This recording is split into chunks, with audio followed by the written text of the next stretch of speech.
from Energetica, India.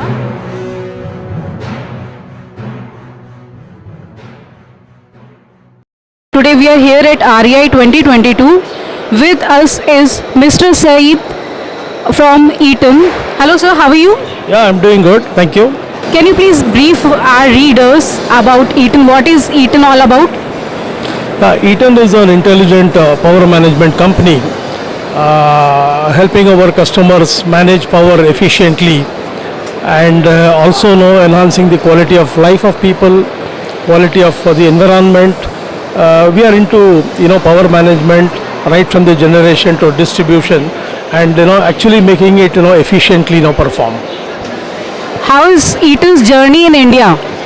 Eaton's journey in India has been very good, and in fact the last 10-15 years has been quite exponential, right? Because we were present only in the power quality side. Now we have moved into the power distribution side, where we have got a huge product portfolio, starting from a medium voltage product up to a low voltage product like MCB and fuses. And we certainly have a focus on the emerging technologies. We are focusing on the energy transition as an overall phenomenon what is going on around the world, because everybody wants to improve the efficiency, everybody wants to save power, everybody wants to remain carbon neutral, right? So towards that we have the state of the art products coming up, which is going to manage the distribution to generation to consumption, everything to be very, very efficient and very, very safe and eco-friendly. Yeah.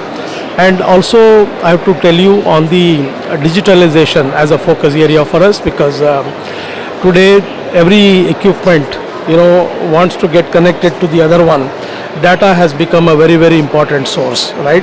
So we are trying to have more and more products which can provide data, which can read data, which can introduce a lot of artificial intelligence and try to maximize the overall efficiency. Yeah. So that way we certainly have a focus on the digitalization. We call it as a kind of a bright layer suite, and in a bright layer suite we are trying to make almost all the products IoT enabled, and then trying to perform working with each other much better, creating a lot of data and creating a lot of avenues for course corrections. Yeah. So this transitioning from traditional technologies to new emerging energy efficient sustainable technologies, how easy or difficult it is for a company like you? It is difficult for everyone in my opinion, but I would say that it has become an imperative. It has become an imperative. Everybody is now working towards that, because reducing greenhouse gas or trying to remain carbon neutral has become an imperative. So which means that everywhere we need to optimize ourselves, and then we need to embrace that technology and move towards that.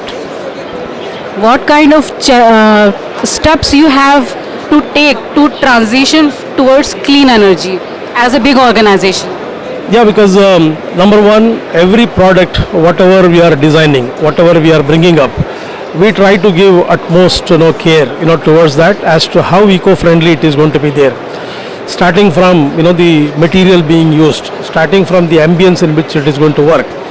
If you say the ROHS as a compliance, ROHS compliance is very, very dear in Eaton, where we will be very carefully choosing the material which is less hazardous, which will pollute or which will not pollute the environment. That is the kind of a stuff. Even in terms of the consumption, why it is supposed to be very efficient. For instance, we got awarded for a product recently for innovation in technology, right?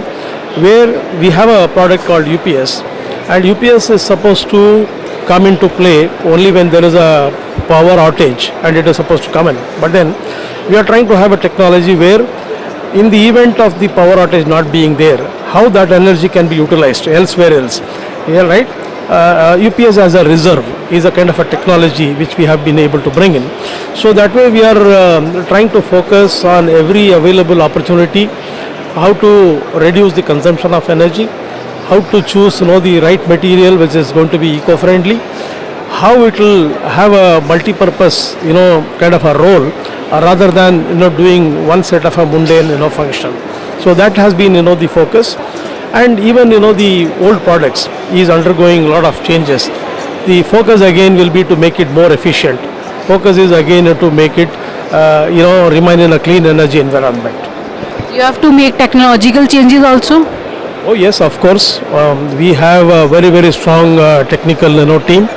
In fact, in our Pune office, we have a engineering base which is manned by over 3,000 engineers who are working for the entire globe in the space of aerospace, vehicles, in the power distribution, everywhere. Everywhere. It's a technology is core to Eaton, and we would be spending more and more time and energy in upgrading ourselves and trying to give the best of technology, adapting to the best of technology in the world.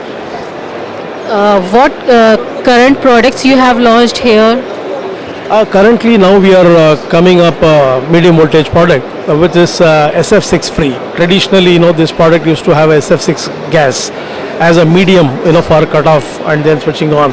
Now we are coming with a product which is cleaner in the sense that it is not going to use any SF6 gas.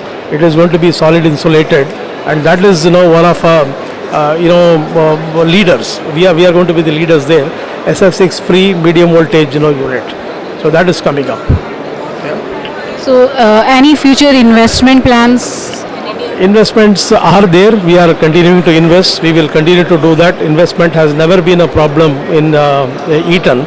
We have to only choose the right technology, the right adjacencies, and the right customer base, and we will continue to invest and we will continue to grow. Can you brief us about manufacturing also? Oh yeah, we have a state-of-the-art manufacturing facility in Pondicherry. We are building up a lot of capacity. We are trying to localize a lot of products here.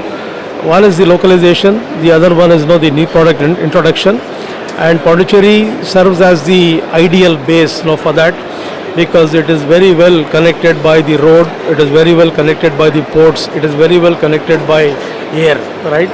So that way it also has a nice ambience where you have technically qualified workforce available, right? Getting the right engineers, getting the right workforce, getting the logistics are all very very idealistic to a plant in Pondicherry.